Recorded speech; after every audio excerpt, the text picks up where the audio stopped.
Hi there folks, how are you doing? I do hope you're enjoying the sunshine both on your skin and deep in your spirit. It's beautiful at the moment, isn't it?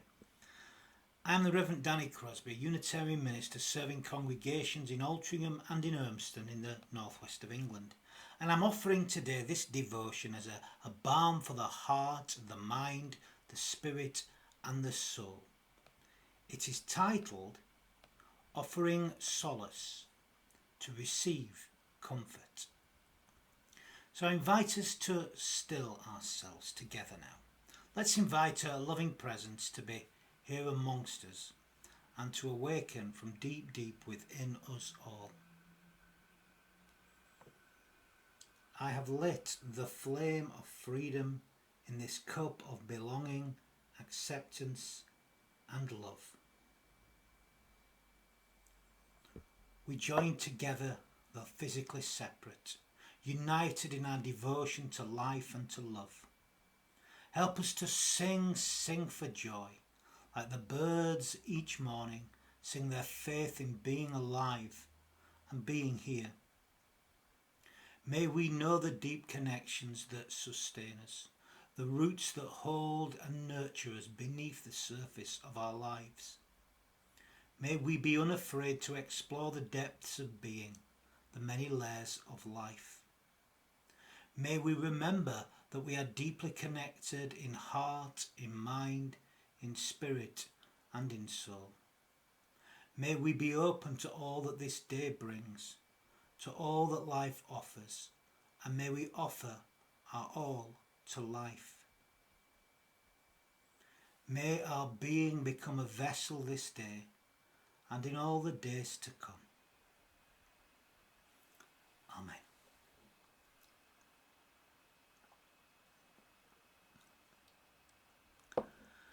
Now, I wasn't feeling my best this last Monday morning. My mood was low. I was wondering what people would think of me having learnt of the news of Sue and mine's sad separation. Heartbreaking, actually. Sad isn't the half of it. I had spent a good week off with friends and with family, trying to come to terms with things and with myself, actually. My own disappointments, mainly with myself, my many failings. I was also feeling a deep sense of disgust actually and despair at the world in general. I think the reports of the trouble at the football game the night before and the vile racist abuse directed towards the young men who had missed the penalties was weighing heavily on my heart. Sue and myself messaged one another. She had been taking care of her spiritual needs that morning and she suggested that I needed to buy myself some flowers or a plant. I replied that I needed to seek solace today and that what she suggested sounded like a good idea. I'd come into work early and I set off into Altrincham to go to the supermarket, buy my food for the day and then come back and then go to the gym. As I set off to the supermarket, I passed two friends who I often see sitting outside Cafe Nero. One of them owns a beautiful chocolate Labrador. She's an old girl, but a lovely one. The dog, I mean, of course. As I passed, I didn't see the dog, and I had this horrible feeling in my stomach. There were other people around the two women, talking to them. One of them even had another dog. But as I passed them, I couldn't see the lovely, beautiful chocolate Labrador. My heart sank. As I went to the supermarket, I wondered what had happened. Now, as I walked past them again, as I returned back up the hill towards the chapel, just a little later, there she was, I saw her. Just doing her usual, being her lovely, friendly self, looking for food, of course. It's funny, though, that I didn't see her the first time. And I think it said something about the state of my mind that morning and of course my heart, my spirit, my soul was not in a good place. Anyway, I set off to the gym. I went through my usual routine. It was quiet that day for a Monday. No doubt there were folk nursing their headaches from the night before. I forced myself through my routine, but I barely spoke to anybody while I was there. As I left the gym, my head was down. It stayed down. And oddly, that morning, this actually helped me that Monday morning, which is rare really that walking with your head down can be helpful, but sometimes it is, for I noticed something I normally wouldn't see. It was a sign there, written into the paving stone outside what used to be Rackham's, right there at my feet. It read, "Not so secret garden. A garden is a delight to the eye and a solace for the soul." And it had arrows pointing upwards towards a recently created kind of artificial garden, really, a cafe and large area outside with lots of seating and a play area right there in the middle of Altrincham High Street. As I saw that, as this vision was there in front of me, it lifted my head. It lifted my head up to life again, and it lifted my spirit. And as it did, I began to notice all kinds of beautiful and wonderful things that brought solace to my heart and soul. They were just ordinary things of life you see every day, but for some reason I connected. They lifted my heart and my soul. They helped me reconnect as I returned to begin my work for the week. There was much to do after a week off.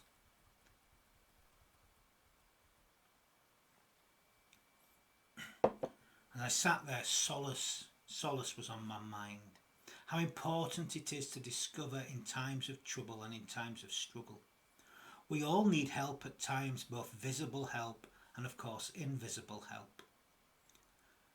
That Monday and all week really, but particularly on Monday, I had a day filled with lovely encounters and conversations, people contacting me gently, connecting with me, letters sent, emails, beautiful messages. Some messages passed on by others from the congregations and other people too who have begun to hear the news. I can't begin to tell you how it feels to be loved so deeply. So many people offering support to both myself and to Sue, and it's touched me deeply. I can't begin to say how much. It brought solace to my heart and to my soul. We all need solace. We all need comfort and consolation in times of distress. It is wonderful to be able to receive both visible and invisible help at such times. I had spent quite a bit of that week off with family and with friends, and it was helpful. I also spent some time offering solace to an old friend from university days who is sadly suffering with some severe mental health troubles. He's currently staying in a hospital in the northwest, although he actually lives in London. Despite the fact that he is struggling, there was a strange joy in being together, catching up after all this time and rekindling an old bond and an old friendship. We shared many memories together, many joys and many pains and heartaches too. That's life, blessings and curses of choosing life, to quote good old Moses. Last week, spending time with him and with others brought a soothing, a comfort to my heart and to my soul. I think it's something in the deep bonding and reconnecting. But it was painful too, especially seeing an old friend suffering in such circumstances. That hurt. Now, solace isn't just about comforting, as we understand it today, as a kind of there. In its original meaning, there's a kind of sense of pleasure and joy too in solace. Just as there was in the conversation with my old friend, and there was much laughter too. Solace is about reconnecting with life once again, something I was beginning to feel all through Monday. So many gifts of reconnection came my way. David White kind of captures this sense of solace beautifully in his essay on the word solace. Here's a short paragraph. Solace is not an evasion, nor a cure for our suffering, nor a made-up state of mind. Solace is a direct seeing and participation, a celebration of the beautiful coming and going, appearance and disappearance of which we have always been a part. Solace is not meant to be an answer, but an invitation through the door of pain and difficulty, the depth of suffering and simultaneous beauty in the world that is the strategic mind by itself cannot grasp nor make sense of. That the strategic mind by itself cannot grasp nor make sense of. It's a deeper thing, this solace. It's in the heart, it's in the soul. Much deeper than just the mind, than mere thoughts. Now, some have wrongly suggested that the words solar and solace are etymologically related. They're not actually. Solar comes from solaris, meaning of the sun, from sol, whereas solace, as we've already heard, is a completely different root, meaning comfort and consolation. But no doubt the last few days, most of us have been feeling some solace from the sun. Not all of us though, not all of us, and it's important to remember that. That said, I know just getting up early and watching another sunrise is a beautiful source, a comfort to so many of us. It's a true solace actually. And on that same Monday morning, a beautiful, just by happen chance shall we say, some would say synchronicity, call it what you like, but that Monday morning a beautiful Facebook memory came up, a reflection by the wonderful Parker J. Palmer on another sunrise. And his reflection includes the beautiful poem The Sun by Mary Oliver. Now, as you know, Mary's work is another solace to me as it is to so many. And here's what Parker wrote of the poem and of that beautiful sunset that morning. Your few minutes with the sun this morning will mean nothing if you spend the rest of the day turning away from the world's wonders to obsess over your ego needs. Do your work, yes, but remember you're sustained by visible and invisible powers too, vast and mysterious to understand. As the day goes on, look out, look up, and simply say, thanks. Thank you. And thank you to you, Parker. And I spent all that Monday and the rest of this week actually being offered this opportunity and taking it. But here's Mary's poem as another thank you, really. So this is The Sun by Mary Oliver. The Sun by Mary Oliver. Here we go. Sorry, I just lost it then. The Sun by Mary Oliver. Have you ever seen anything in your life more wonderful than the way the sun every evening, relaxed and easy, floats toward the horizon and into the clouds or the hills or the rumpled sea and is gone, and how it slides again out of the blackness every morning on the other side of the world like a red flower streaming upwards on its heavenly oils, say on a morning in early summer at its perfect imperial distance. And have you ever felt for anything such wild love?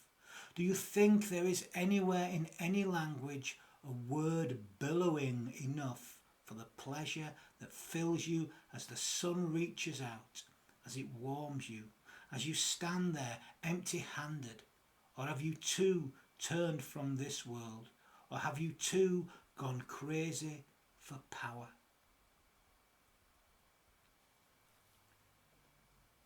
Good questions. Her poems are wonderful questions, don't you think? Well, here's another one. Where do we seek solace when life is difficult? I was thinking of the young footballers who had missed the penalties on Sunday night. They were consoled by their teammates and of course their manager, who himself had suffered the very same fate in 1996. Gareth Southgate was asked what he had said to one of the players, the 19-year-old Saka, to bring him comfort. Here's what Southgate said. That is my responsibility, not the players. And that's true, although it is they who have suffered the abuse. Now, no doubt they will be fine. They will be supported by their colleagues and clubs and decent supporters. In fact, there's been a wonderful response all week from most decent people, offering solidarity and offering support, evidenced particularly in that mural to Marcus Rashford in Withington. The response to that, to somebody had defaced it, the loving response to that has been quite incredible. But that's folk for you, isn't it? That's what we do. When we see something is wrong, we respond in loving ways, most of us. Now, there are many others in life who are not as fortunate as these wealthy and generally much loved young men. People who have little or no support. Where do they turn to for comfort, for solace?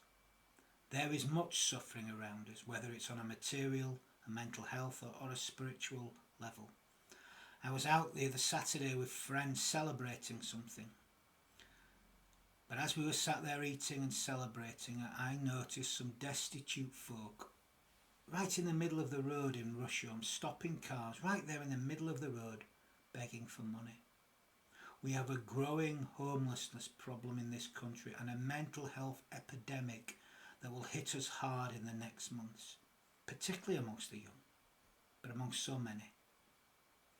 Where and how do we offer solace to those suffering in our midst? Where and how do we offer comfort to those in and around us? To quote Isaiah 40 verse 1, comfort ye, my people, saith your God. Where do we offer solace? How do we offer comfort to those who suffer? How do we support those who are really struggling? Especially those that have no support. Now, comfort is another one of those interesting words that does not mean exactly what we thought it meant, you know. It's an interesting word. And I had a conversation with Hughes, a member of the Urmston congregation that I serve, just about this very word recently following a Sunday service. He highlighted to me the origins of the word comfort. Now, as we understand it today, to offer comfort is to soothe, it's to offer solace, as we understand solace today. But guess what? This is not what it originally meant. Of course it's not, that's why I'm talking about it, isn't it? You know me by now. Comfort comes from the Latin word comfortere, which meant strengthen greatly. To give comfort is to shore up the mood or the physical, to offer the physical state, not just the mood of someone else. And it may take some time to shore up someone when they are lost, when they're in a state of despair or a deep depression. It takes much more than just going for a walk or taking flowers or encouraging them to find love and connection through nature. Yes, these are good things to do, and of course they help, of course they do. But you can't just lift a deep state of despair or depression, certainly clinical depression, this way. The support, the solidarity, to strengthen them greatly. A bit like if you've ever been to a Jewish funeral, the way that the supporters of somebody at the graveside will stand behind them and physically support them, to hold them up, that's to offer comfort in the real sense. But it's for a long period of time. The support will be needed for quite some time, you know, to strengthen them greatly for some time. To strengthen someone greatly takes some time, and it takes some effort, and above all it takes consistency, and it's something you can't do alone. To be there for someone, not to tell them what to do or just to talk at them, but just to be there, be present. It takes time, effort and consistency. Now, to return to the wisdom of Parker J. Palmer, he's spoken a great deal about the various periods of depression that he has suffered throughout his life. I'm going to share with you a couple of extracts from a podcast shared on Being, where he described the responses of friends to a particular bout he suffered a few years ago. Here's the first thing he said. I had folks coming to me, of course, who wanted to be helpful, and sadly many of them weren't. These were the people who would say, gosh, Parker, Why are you sitting in here being depressed? It's a beautiful day outside. Go feel the sunshine and smell the flowers. And that, of course, leaves a depressed person even more depressed, because while you know intellectually that it's sunny out and the flowers are lovely and fragrant, you can't feel any of that in your body, which is dead in a sensory way. And so you're left more depressed by this good advice to get out and enjoy the day. And I've been thinking again of Parker's words even more so this weekend, as I have enjoyed the sunshine, the beautiful weather. But as I've done so, I thought of those suffering, of those unable to feel that warmth on their skin, whose spirits just can't be touched and warmed and enlightened and lit up at this time. In fact, that warmth and that light can often make them feel more lost and cut off sadly, just as Parker was. Now thankfully he did not stay in that state forever. Well, he's written so much and done so much since. Here's something he said later in the conversation. There was this one friend who came to me after asking permission to do so. And he came every day, every afternoon about 4. He sat me down in a chair in the living room, took off my shoes and my socks and massaged my feet. He hardly ever said anything. He was a Quaker elder, and yet, out of his intuitive sense, from time to time would say a very brief word like, "I can feel your struggle today," or farther down the road, "I feel like you're a little stronger at this moment, and I'm glad for that." But beyond that, he would say hardly anything. He would give no advice. He would simply report from time to time what he was intuiting about my condition. Somehow he found the one place in my body, namely the soles of my feet, where I could experience some sort of connection to another human being.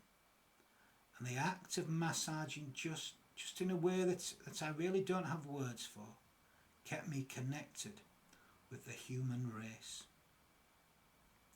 You know, it's funny, since I read this, I've had trouble with my feet. Actually, I bought some new trainers and they've caused some soreness in the soles of my feet, but I felt the need to have my feet massaged, but no one to ask to do it, no one to offer. Now it's pretty clear who were the people that helped Parker through this dark time in his life. The ones who offered him solace, who gave him true comfort, who strengthened him greatly. And of course the problem is the last 18 months it's become even harder for us to offer such comfort, really, due to the conditions that we've had to live through in order to try and contain the virus, which, you know, I'm hearing more and more is rising again. It's not gone away. But how do we offer comfort to one another? How do we offer comfort as we move through life? Well, in recent times we've had to be more creative, haven't we? So we still find ways to offer comfort. People have to me only this week. I've not asked for it, you know. They've just come and found ways to connect to my heart, and I've found ways to somehow reconnect to life in ways that I have needed to. How much I've needed to be able to feel that sun, and my heart to be lightened by that beautiful light. Sometimes it takes just a few words. A look can sometimes be enough. But sometimes when you're in the darkest of places, you can't bear the touch or the word or the look. It's important to remember that when people are in real darkness. We find ways though, don't we? And we continue to find ways. Why?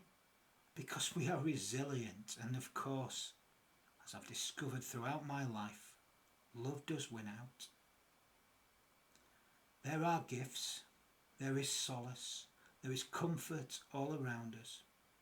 We can offer it to one another, or at least remind one another where we can find it, where we can be strengthened greatly by one another.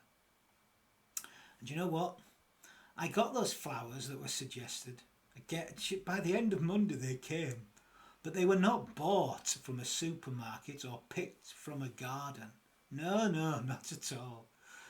They were sent to me by another old dear friend who's been struggling of late and who we've been contacting with a little bit. I need to see him really. No, he just, I've been offering these devotions and he's been sharing in them, and so he thought he'd send something to me. He'd no idea and still doesn't know what's been going on with me, because I've kept it quiet really. It's come out slowly, but I've kept it quiet. But that day he sent a clip of himself playing the song Sunflowers, a Paul Weller song. You know what? It was just what the doctor ordered. It brought solace. It brought comfort just when I needed that comfort the most. And thank God that my senses were alive enough to receive that comfort. Just alive enough that I wasn't in that dark place where we can be sometimes, where sadly nothing touches. Or it doesn't, you don't think that it is. But eventually it does, just as it did for Parker's feet. Something touched and something slowly awakened his senses again. Something touched. Because something always does, whether it's visible or invisible. The help is all around us. Let's just let our senses be alive enough to receive it. I'm going to end this devotion with some words of blessing by another person who's touched my heart over the years, someone long gone now. These are words by John O'Donoghue, a little kind of blessing called A Blessing for Suffering. So A Blessing for Suffering by John O'Donoghue. May you be blessed in the holy names of those who, without you knowing it, help to carry and lighten your pain. May you know serenity when you are called to enter the house of suffering. May a window of light always surprise you. May you be granted the wisdom to avoid false resistance. When the suffering knocks on the door of your life, may you glimpse its eventual gifts. May you be able to receive the fruits of suffering. May memory bless and protect you with the hard-earned light of past travail, to remind you that you have survived before, and though the darkness now is deep, you will soon see the approaching light. May the grace of time heal your wounds. May you know that though the storm might rage, not a hair on your head will be harmed. Amen. So I'm going to end today's reflection with a few words of blessing. Because you know what? We need to bless. Gosh, do we need to bless more? We curse enough, don't we? So why not bless? How much we need to hear these words, these actions, these thoughts, these looks of blessing. And we can all bless. I've been blessed so much this week. And how do we bless? By giving our whole hearts to life. So let's begin right here, right now. Let's give our whole hearts to life. So I offer these words as a final blessing for today. May the Eternal bless you and protect you. May the Eternal smile on you and favour you. May the Eternal befriend you and prosper you. And may we carry the song of the Eternal with us. And may we do so in all that we feel, in all that we think, in all that we say, and all that we do. Go in love, go in peace.